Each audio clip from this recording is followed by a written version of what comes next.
Always remember one thing, the real journey begins from here, from today.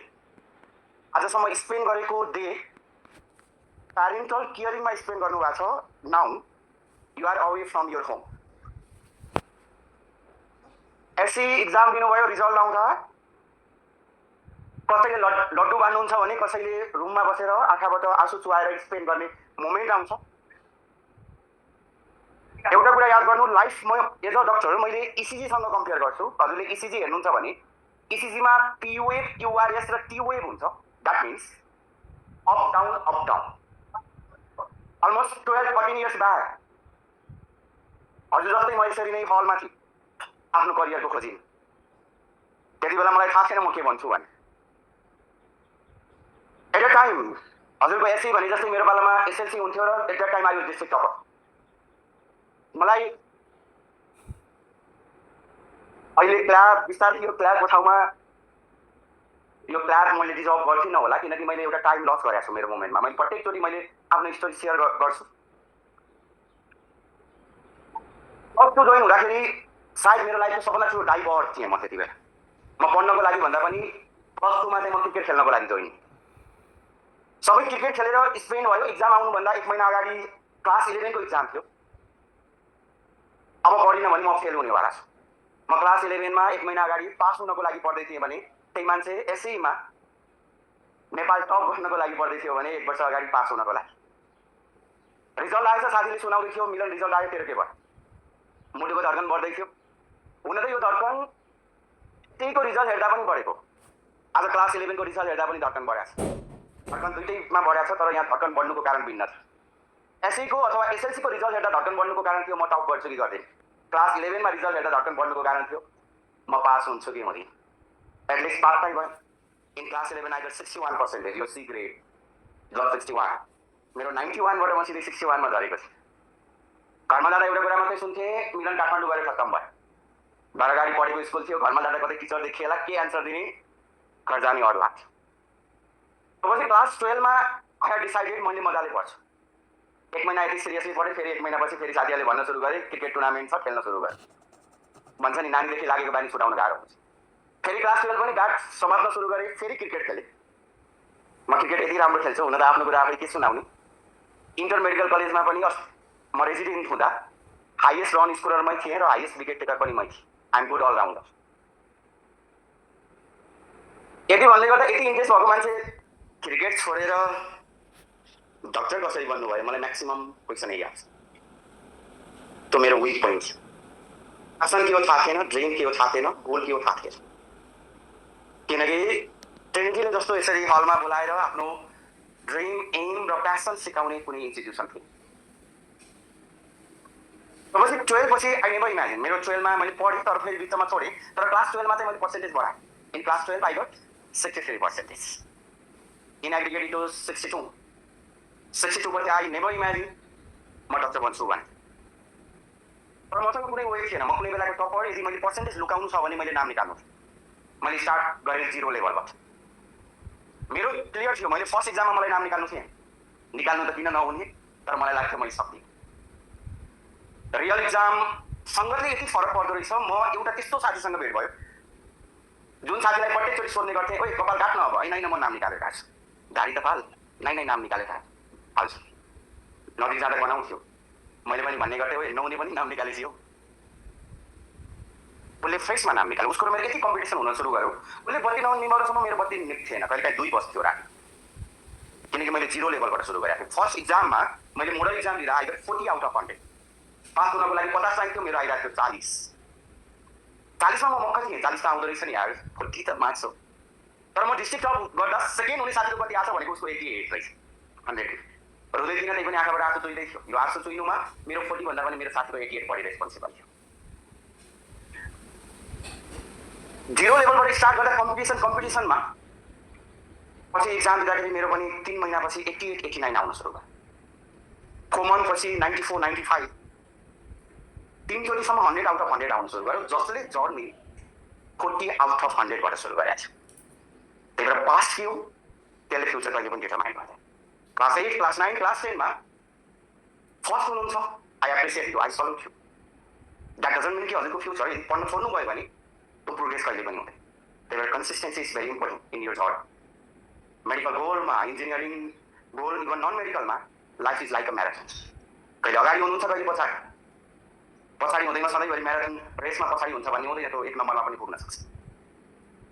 पछि अब 100 आउन सुरु गरेपछि मलाई सबै साथीले भन्न सुरु गरे तेरो चाहिँ स्योर नाम निस्किन्छ।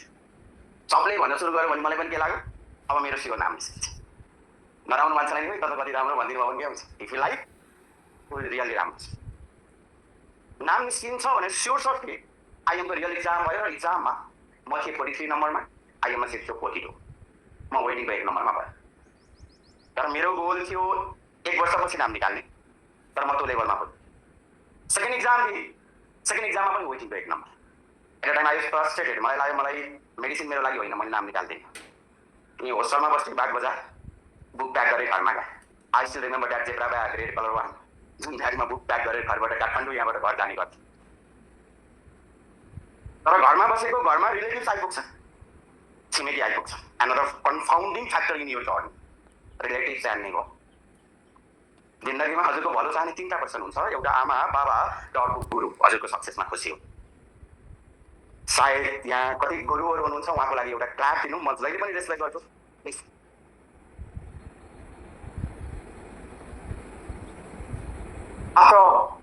घरमा 20 दिन पनि बस्न सकिनँ। एउटा कुरा मात्रै भने, ए तँ त फलाना र अमेरिका पुग्यो, त्यसको छोरी अस्ट्रेलिया गयो।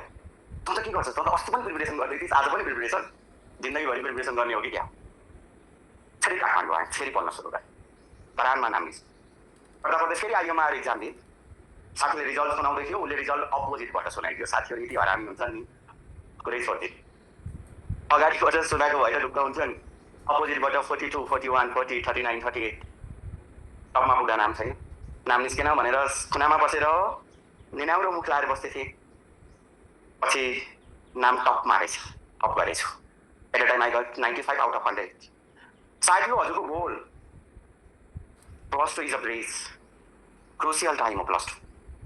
तर एम +2मा राम्रो मार्क्स ल्याउने होइन। एम के भन्नु छ त्यो गोल चाहिँ सेट गर। त्यही भएर मैले यो जहिले पनि राख्छु। यसमा इसिजी देख्नुहुन्छ, हेर्नु त वेभ मात्रै छ। यदि यो फ्ल्याट आयो भने मान्छे मरेको बुझ्छौँ। त्यही भएर हजुरको लाइफमा स्ट्रगल छैन भने बुझ्नु, अब स्ट्रगल आएन भने बुझ्नु हजुरको करियर डेट छ, त्यसलाई बचाउनु होला। आजदेखि जे गर्नु भयो छोड्दै, किनकि स्टार्टिङले कहिले पनि फाइनल डिटरमाइन गर्दैन। वर्ल्ड कप हेर्नु भएको छ भने फर्स्ट म्याच अर्जेन्टिनाले हारेको थियो, र योभन्दा अगाडिको वर्ल्ड कप विनर को हो अर्जेन्टिना। त्यही भएर एउटा गेम हार्दैमा मैले टुर्नामेन्ट लुज गर्छु भनेर नबुझ्नु, किनकि हजुर टुर्नामेन्टमा वार्म अप गेममा हुनुहुन्छ र जुन आज अहिलेबाट स्टार्ट भएको छ। We fall, we fail, we break, but then we rise. यो आफूले याद गर्नु। पास थियो 8, 9, 10 स्कुल टपर के छोडिदिनु आजदेखि। Pass was always fast. Miss गर्नको लागि मात्रै काम लाग्छ, चाहे त्यो पास राम्रो होस् चाहे त्यो पास नराम्रो होस्। एउटा सेमिनारमा मिस गर्नको लागि मात्रै काम लाग्छ भनेको, सर मैले नि मेरो एक्सलाई लास्टै मिस गर्छु भन्दै थियो एकजना भाइले। त्यो रिलेसनको कुरा होइन, आज सबै कुरा हुन्छ। Now you are in the crucial stage of your life. हुन त एभ्री टाइम हामीले यो कुरा सुनिराखेको हुन्छ। घरमा बच्चासम्म प्यारेन्ट्सले भन्नुहुन्छ तँ लाइफको सबभन्दा क्रुसियल फेजमा छस्, सी खतरा गर्नु, तेरो लाइफ फिक्स हुन्छ, सेट हुन्छ। फर्स्ट डे अहिले यहाँ आउँदै हुनुहुन्छ, +2 को ओरिएन्टेसन क्लासमा फेरि प्रिन्सिपल सरले भन्नुहुन्छ you are in the crucial phase of your life. यो क्रुसियल फेज भनेको इन्डिफाइन्ड। तर आई प्रमिस +2 देखि इन्ट्रान्समा नाम निकाल्दासम्मको, चाहे इन्जिनियर, मेडिकल, चार्टर्ड अकाउन्टेन्ट, त्यति बेलाको टाइम भनेको सबभन्दा क्रुसियल फेज। विस्पेल इज बेटर। आज यहाँ बस्दा के कहिले पनि डक्टरलाई डक्टर फिल कस्तो छ भने नसोध्नु। एकजना भाइ मैले पढाउँथेँ, मैले नेम इन्स्टिट्युसनमा एक्सपिन 12 इयर्स 12 वर्षसम्म पढाएँ। म आइएम टपर भइसकेपछि म एमबिबिएस फर्स्ट इयरदेखि पढाउन सुरु गरेँ। रिसेन्टली मैले चाहिँ अहिले छोडेँ, किनकि म हस्पिटलमा बढी बिजी भएर। मैले पढाएको ट्रिनिटीकै एकजना भाइले मलाई फोन गरेर भनौँ, सर म त आज टिचिङ हस्पिटल गएको थिएँ, एउटा डाक्टर साहबलाई भेट भएको। डाक्टर साहबले त भाइ अरू सब पढ्नु तर डाक्टर नपढ्नु भनेर भन्नुभयो। हजुरले त यस्तो पढ्ने भन्नुहुन्छ। ओके, अनि मैले उसलाई मेरो भाइको नम्बर दिएँ, जो इन्जिनियर थियो। उसलाई फोन गर्यो अनि सोध्न लगाएँ। सोधेछ पनि, भाइले पनि भन्यो बाबु जे पढ तर इन्जिनियर नपढ। चार्टर्ड अकाउन्टेन्ट अर्को मामाको छोरा थियो, उसको नम्बर दिएँ। उसलाई पनि सोध त भनेको, उसले पनि सिए चाहिँ मरे नपढ। त्यही भएर जुन कुरा आफूसँग छ नि त्यो कुराको भ्यालु हुँदैन। जब हजुरसँग प्यारेन्ट्स हुनुहुन्छ, बाबा मामा हुनुहुन्छ, you will be the luckiest person. नभएकोलाई सोध्नु प्यारेन्ट्सको भ्यालु के हो। रिसेन्टली म अहिले न्युरो हस्पिटल बासबारीबाट आएको, लाइफ इज अनसर्टेन। मेरो रिलेटिभ्स एकजना भाइ रोड ट्राफिक एक्सिडेन्टमा परेर उसको प्युपिल डाइलेट भएको छ। Pupil dilate means no chance to recover, death, waiting. त्यो फ्यामिलीलाई सोध्नु जुन सिचुएसन यति बेला क्रिएट हुन्छ, लाइफको मिनिङ के हो त्यति बेला हुन्छ। प्यारेन्ट्स हुँदाहुँदै प्यारेन्ट्ससँग झगडा गरेर मसँग केही छैन, यो छैन भनेर त्यो ह्याबिट छ भने प्लिज आजबाट सोधे। किनकि त्यो कुरा त्यति बेला रियलाइज हुन्छ जति बेला त्यो कुरा पाउनु। वस्तुमा मैले जहिले पनि कम्पेयर गर्छु, plus two is like a super over cricket. Penalty shootout in the football, penalty सुटआउटको 1 गोल र सुपर ओभरको 2-3 छक्काले गेम डिटरमाइन गर्छ। लाइफमा गोल हान्नु इम्पोर्टेन्ट हो, चाहे त्यो गोल गेमको फर्स्ट मिनेटमा हान्नुहोस् अथवा इन्जुरी टाइमको 91 मिनेटमा। Goal is always goal. आजदेखि प्रमिस गर्नु, म इन्जिनियर बन्नु छ, डक्टर बन्नु छ, चार्टर्ड अकाउन्टेन्ट बन्नु छ, जति टाइम लागोस् म स्योर सर्ट हुन्छु। र हजुरलाई डराउने काम ट्रिनिटी सरको, ट्रिनिटी कलेजको सर हुनुहुन्छ अगाडि, सरलाई मैले प्रमिस गराउँछु they will guide you. Class 11 देखि इन्ट्रान्स पढाउँछ पनि ट्रिनिटीले। किनकि गोल प्लस 2को ग्रेड A+ ल्याएर प्यारेन्ट्सलाई सर्टिफिकेट देखाउने होइन, गोल डक्टर बनेर व्हाइट एप्रोन र स्टेट भिरेर प्यारेन्ट्ससँग फोटो खिचेर फेसबुकमा हाल्नु, जिन्दगी नबोलेको कुरा काट्ने मान्छेले पनि हजुरलाई कङ्ग्रेचुलेसन लेख्न सक्दैन। त्यो अचिभमेन्ट। ओके, त्यही भएर कहिले पनि आफूलाई बाउन्ड भएर नराख्नु। Like freedom is very much important. यहाँ दुईटा बर्ड छ, एउटा freely fly in the sky र अर्को पिन्जरा भित्र चरा छ। यो दुईटा मात्रै सेक्युर लाइफ कुनको छ? कुनको सेक्युर लाइफ छ? यसको छैन टक्क टाइममा मालिकले खुवाउँछ, सिकारीले मार्ला भन्ने डर छैन, सेफ छ, नो रिस्क नो गेम। त्यही भएर रिस्क लिन सिक्नु। तर लाइफ के हो? यो freely flying in the sky, that bird, freedom राख्नु। अरूले पढ भनेर पढिरहेछ, किनकि हजुरले आफूले पढ्नुपर्छ।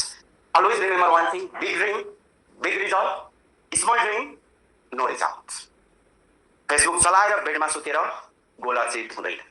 त्यही भएर कम्फर्ट जोनबाट आफूलाई हेल्प गर्नु र आफ्नो जर्नी चाहिँ स्टार्ट गर्नु। सिम्पली मेडिकल भन्ने बित्तिकै एमबिबिएसमा मान्नु, किनकि एउटा हस्पिटल चल्न एमबिबिएस जतिको क्रुसियल छ, बिडिएस त्यति हो, नर्सिङ त्यतिकै इम्पोर्टेन्ट छ। अब्रोड जानुहुन्छ, +2 होइन, नर्सिङ सकाएर जानु, एन्ट्रेस गरेर जानु। युकेमा त भिजा नलागेको रेकर्डै छैन। नर्सिङ एम राख्नु भएको छ भने एमबिबिएस र एमबिबिएस मैले यति ठुलो कुरा भनिसकेँ। बिडिएसमा नेपालमा पैसा हुन्न भनेर भन्ने गर्थे, किनकि हजुरले आफूलाई कसरी मोडिफाई गर्नु छ त्यो इम्पोर्टेन्ट कुरा हो। मेरो भाइ उसलाई एमबिबिएस पढ भनेको बिडिएस पढ, बिडिएस पढ्दा पढ्दै सेकेन्ड इयरमा 2 चोटि फेल भयो। आफ्नै भाइ, फेरि सुन्ला मलाई गाली गर्ला। ड्रप आउट, यो मात्रै आउट होला भनेको पछि पढ्न सुरु गरौँ, थर्ड इयरबाट, थर्ड इयर टप गरौँ, fourth year final year top गरौँ। Is smart. इन्टर्न पढ्दा पढ्दै एउटा सिनियरलाई हातमा लिएछ, सबै कुरा सिक्यो। अहिले मैले हस्पिटल खोलेँ चितवनमा।